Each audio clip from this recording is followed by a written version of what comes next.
Hello everyone, I'm Adam Papagan. Welcome to the ASMR talk show, the show that feels good to hear. ASMR, of course, autosensory meridian response, soft noises that give you a little tingle in the front part of your brain. And so we talk like that and also interview guests across a variety of disciplines. So welcome to the show. Something that kind of struck me funny the other day, I don't know. You know when you go to like a social thing, at least I do, I think of like some story or some like joke I'm gonna say. And I'll try it out as I'm making the rounds in the room. I'll say it a couple times, you know, just so I have something to talk about and give people a little laugh or whatever. So this was my thing that happened on Sunday that I carried over into the thing I did Sunday night. But anyway, Sunday afternoon, I'm out on Hollywood Boulevard, which is really like the greatest place in the world. Like, it's not even just the center of Los Angeles, it's the center of the entire universe. You will see the weirdest stuff out there, the strangest people, and the energy there is just really turns some people off, but I really find it irresistible. And on Hollywood Boulevard, there's the tourists, of course, but then there's also maybe about 300 people, I'm one of them, who, maybe closer to 4, make a living on the boulevard in some capacity, as a tour guide, as a barker, as a guy handing out CDs with that scam, as a costumed character. But there's always new hustles going on, and it's really exciting to see the developments and stuff. So out on the boulevard, I'm giving a tour, I'm walking down the street, and the past couple weeks, there's been these guys who've come, they have boa constrictors, like huge, like these look like something to be like a movie or like Anaconda or something, these huge boa constrictors, and he wears it around his neck. It looks like he's wearing the scarf, but then you get closer and it's a snake, and the snake's head is all like spazzing out. It's hard to tell if the snake is like excited to be in Hollywood or if it's like, you know, dying or something, but I like to think that the snake enjoys being in Hollywood. But there's a couple guys out here that do this, and then of course you hold the snake and you give them money for a picture or whatever. So I'm out giving a tour, I'm walking down the boulevard, and I see the snake guy, and he's like strutting around, and he looks at one of the street vendors who's out there selling hot dogs, and he's like, "Hey, have you seen the other snake guy today?" And she was like, "No." He's like, "Nice, the block is mine." And it just struck me kind of funny. It was really weird, but he was just so happy to have the block there, to be able to make a living with his pet snake, his friend. And you know, that's what Hollywood's all about, coming, exploring your dreams. And it's really for everyone, whether you're a person or a snake or a tourist or a hustler or anything like that. So I wish him luck. I hope the other snake guy doesn't come around, at least for a little bit. There's enough for everybody though. Folks, my guest tonight is a friend of the show. He's a gallery owner, art world insider, and man about town, raconteur. Good friend, please welcome Mat Gleason. Hey, thanks for having me, man. Of course. You always got some stuff to say, talk about. You just a million stories. Oh yeah. How's the art world going? You know, people ask me that a lot, and I used to get out. I had a magazine, Coagula Art Journal. What happened to it? Well, I have it now, but I don't feel obligated to publish print in the digital age that we live in. So I really concentrate on my gallery. And the thing about it, though, I used to get out and I would see everything because I had to write about it. But now I have to work on my gallery, my thing, and so I really have to stay there. I can't see everything. But nevertheless, people still say to me, "What's going on? What's a cool show? How's the art scene?" And it's like, oh, geez, other than, like, there's a couple galleries in Chinatown where my gallery is, sometimes I have to think, well, what is going on? I mean, I try to make the rounds, but compared to how I used to see every show, but no mas. So what I usually do is I say, well, you know, nothing tops the Norton Simon in Pasadena, nothing. Best collection in the world. Maybe not in the world, but I say that to be this kind of advocate. And we're here in Pasadena, it's right, right that way. I agree with you on that assessment, by the way. I just went to to the National Gallery In D.C. in D.C. So now it's like, okay, Norton Simon. The thing about Norton Simon is he hated modern and contemporary.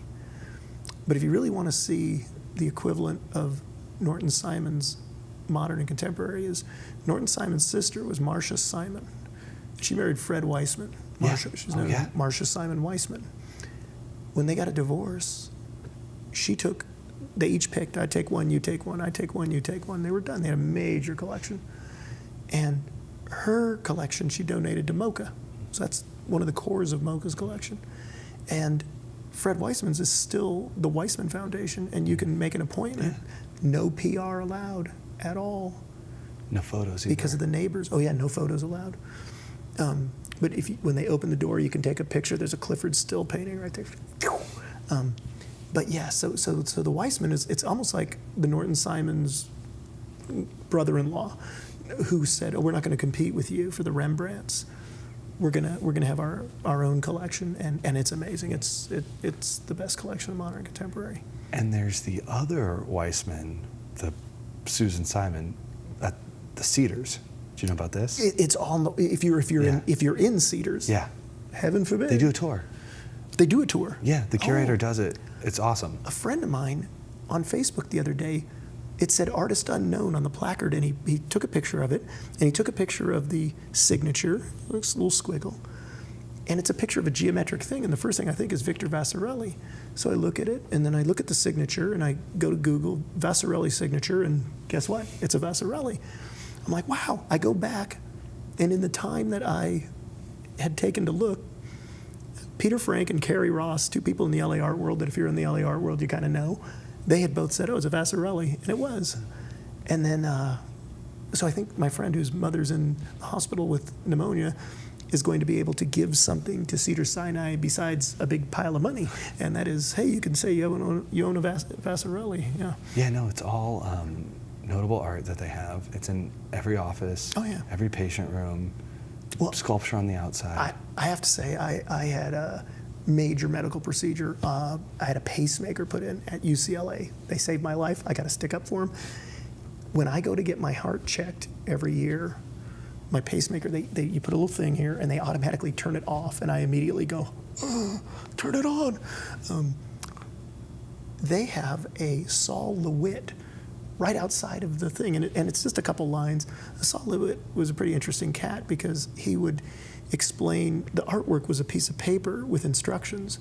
So it would say, make a red stripe, then make a blue stripe that doesn't touch the red stripe. Now put a green line that intersects both. And that was the painting. The painting was an idea. Well, there's a Saul LeWitt outside, but to the average person, it just looks like some squiggles on a paper, colorful squiggles.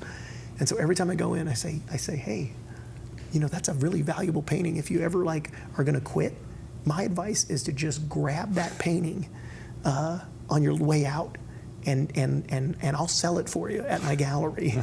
And so this year, when I went in, the girl was like, "Oh, you're the guy with the painting, right?" So she remembered me, the patient. And I will say this: when I go in for my checkups, I have a weird heart condition. It's only in children. They operate on you when you're a child. Okay, so when I go in, I go to the Mattel Children's Wing of UCLA.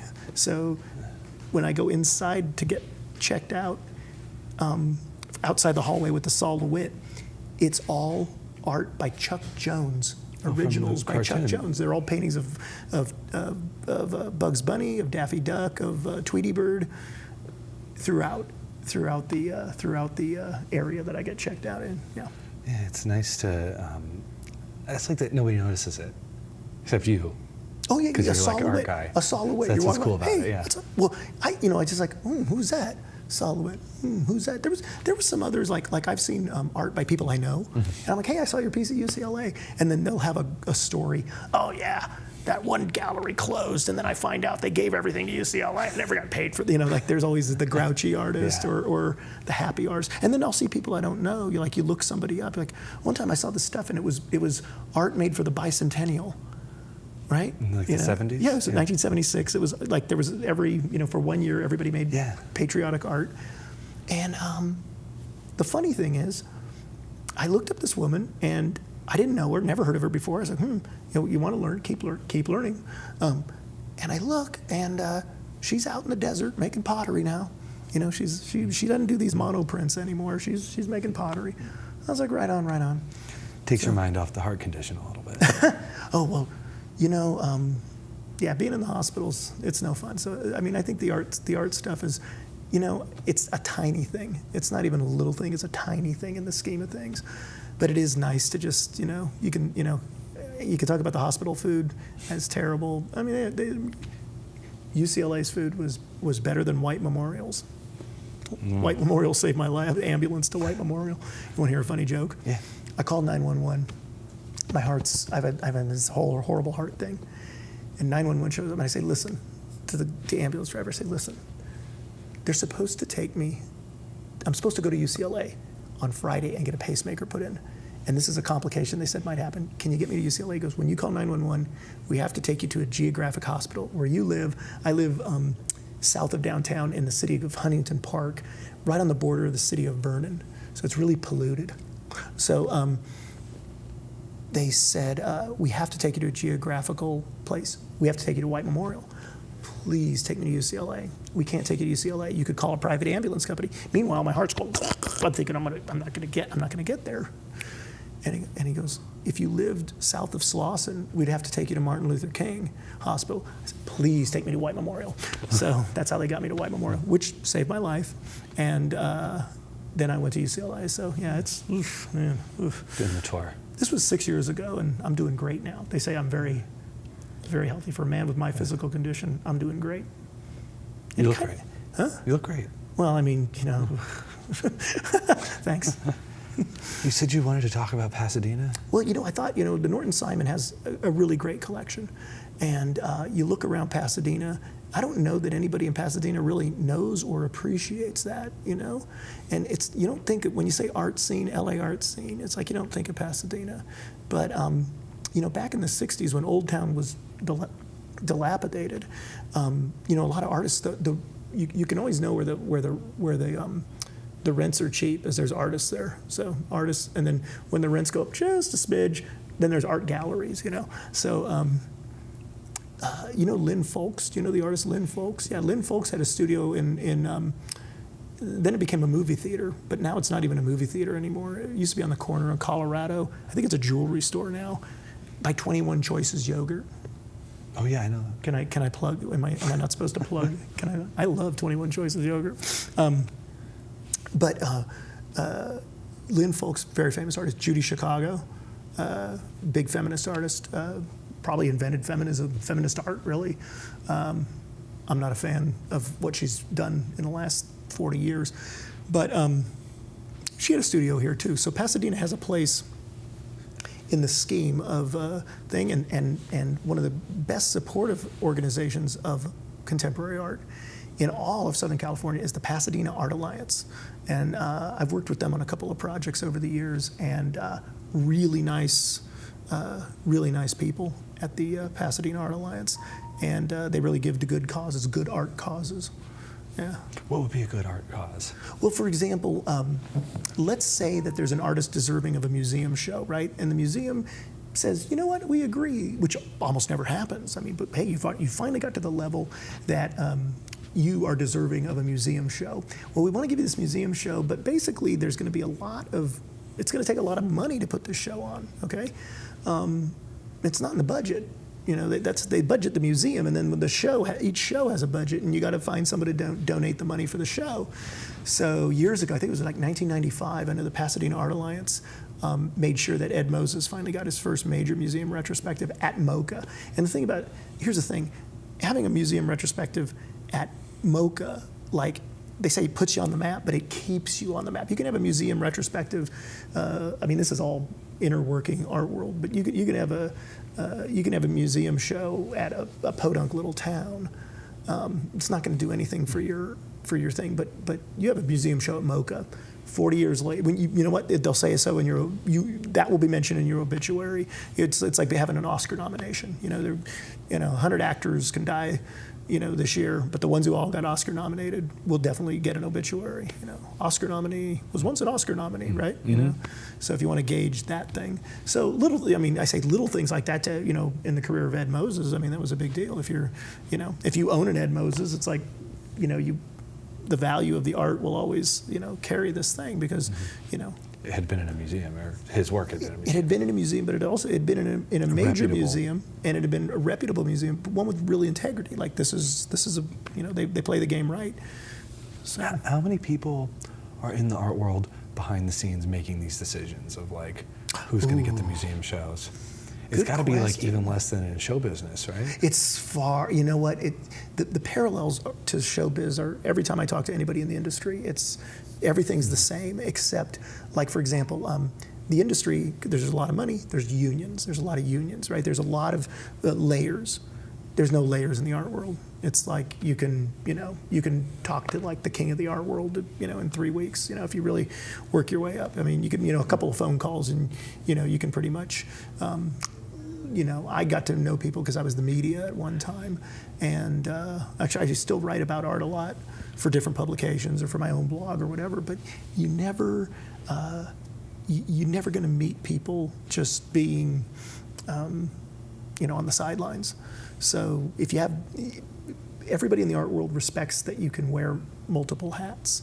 So, now I got a gallery and I did this, I did that, I did the other thing, and a lot of people are doing that sort of thing. But you could call up and you could meet almost anybody. My line used to be, and I don't use this line anymore because I think the art world's much bigger now, but I used to say, nobody in the art world will refuse my phone call except out of fear. That was my old line. But the art world's bigger now. And there's players in it that have agendas is way, way, way outside the art. There's always a little manipulation there, but your basic question, the numbers, there's handful. Okay, there are 4 people in LA that if you get in your corner, it would be the equivalent. They would make, like you're an artist, let's say you're a painter. If you got 4 people totally in your corner, that they would make you as high as you could possibly go. Like, what's the highest an actor ever went or a director ever went in Hollywood? How many people had to get behind him or her? It's still him's, right? Before that person became like the greatest success, like George Lucas, okay? Okay, he had to go to USC Film School, then he had to make American Graffiti, then he made Star Wars. Okay, so just in that little trajectory, how many people not only worked with him, conspired with him, but how many of those, if they had decided, fuck George Lucas, I don't ever want him to, can I put it on? It's fine. It's cable, man. Oh shit, okay. Sorry, I don't want to get you busted, I don't care, but it's out of respect for you. It's cable, man. Okay, but what if somebody had said, forget George Lucas, I hate him. He's never going to work in this town again. I'm going to work against him, right? It would probably have only taken 1 or 2 of those producers, studio executives, to and there'd be no Star Wars. Darn. We were so close. Yeah, God, it could have happened. But it took a number of people to all get behind George Lucas, and millions and millions and millions of dollars, right? The art world, if they're in LA, if there's 4 people behind you, and say $2 million. You would be the biggest artist in town. Is it regional, the art world? I know you're like a player here in LA, but is there like a Mat Gleason in New York and one in Chicago? The smartest thing I ever did was distribute my magazine in New York. So I have a lot of New York connections. They're getting older now. And I met a lot of people who are now dead. Like I got this story and a that story, and somebody dies. I go, the time I met him. You know what I mean? Like, but yeah, New York is still major. But LA is important now because more artists live here, just because it's easier to live here and it's cheaper here. A lot of galleries are moving here because it's cheaper. It's just cheaper than New York. There's just way more horizontal real estate. There just is. And, of course, Hong Kong and London.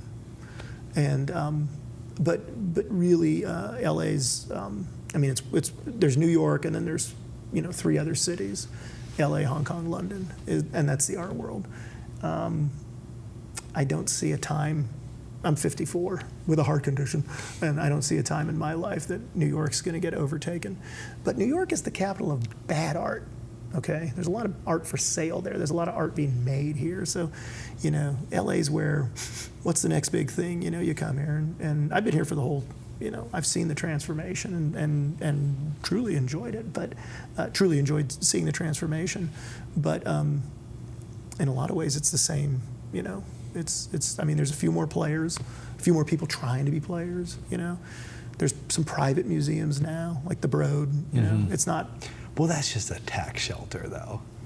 It's not just a tax shelter. I hate to be in the position where I have to defend Eli Brown, but, you know, I made fun of it too, and the Broad, you know. But you can't deny that the guy likes art. I mean, it's a very popular museum. Okay. Well, when you say it's just a tax shelter, if you accept that art is the guy's passion, it's his passion, and it's a tax shelter. The word "just" is a very brutal word.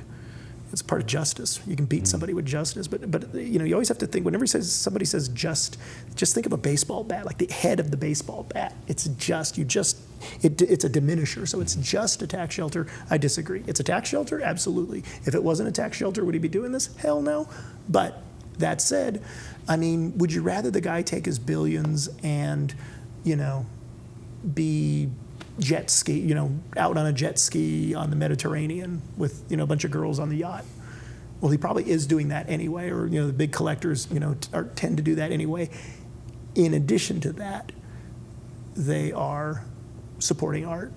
But do you think he has, just because he has all this money, like, do you think he has better taste than you? Oh, absolutely not. No. Yeah, right? No, in fact, the rap on and also, I would say this about, I'm not singling out Eli Brown, I would say this of the Marcianos who just opened the thing. They say he has a great ear for art, is the saying, which means he hears who's trendy and they go buy it, okay?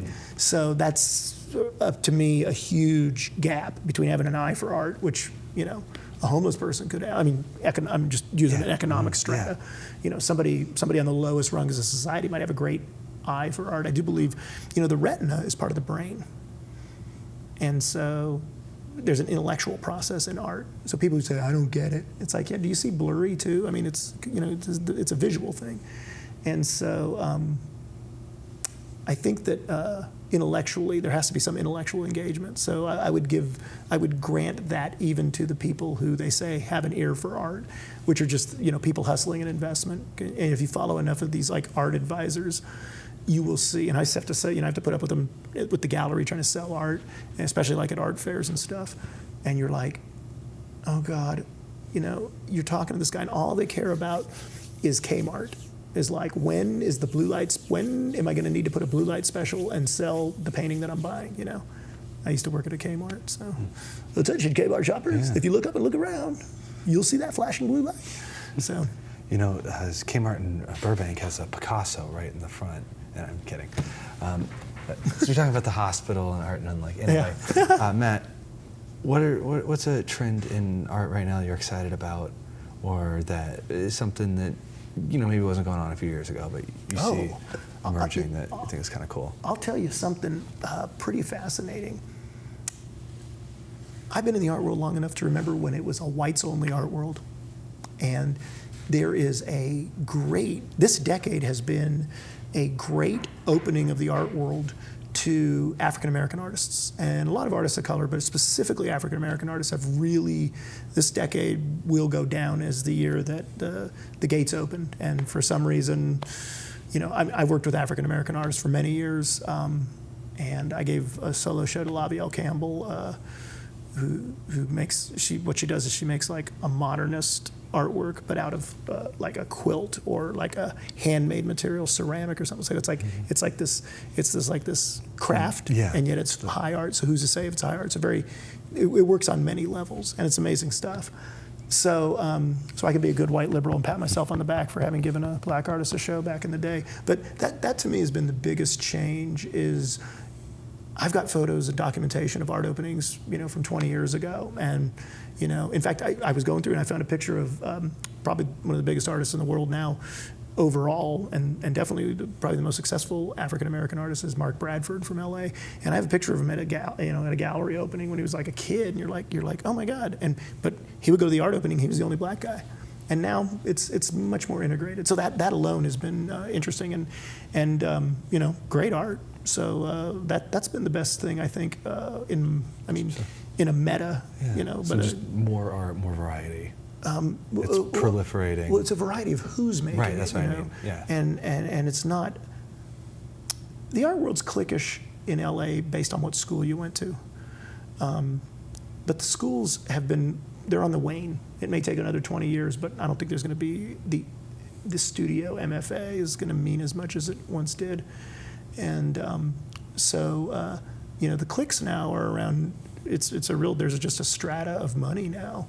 What party did you go to? And if I tell you what party I went to, or you being the good art world citizen would know the income of that person, the income level of that billionaire or that millionaire, and go from there. So that's really how cliquish it is now. Well, I have to, look at these graphs. I have time. Yeah, I have time. I think I had time to ask this question. Iceland. Okay, ask it. You touched on this a little bit, real quick. Do you think art schools are going out? Do you need to go to art school to be an artist? I mean, No, but to no. to make it as an artist? It does help. It gives you a few relations. I always tell the story.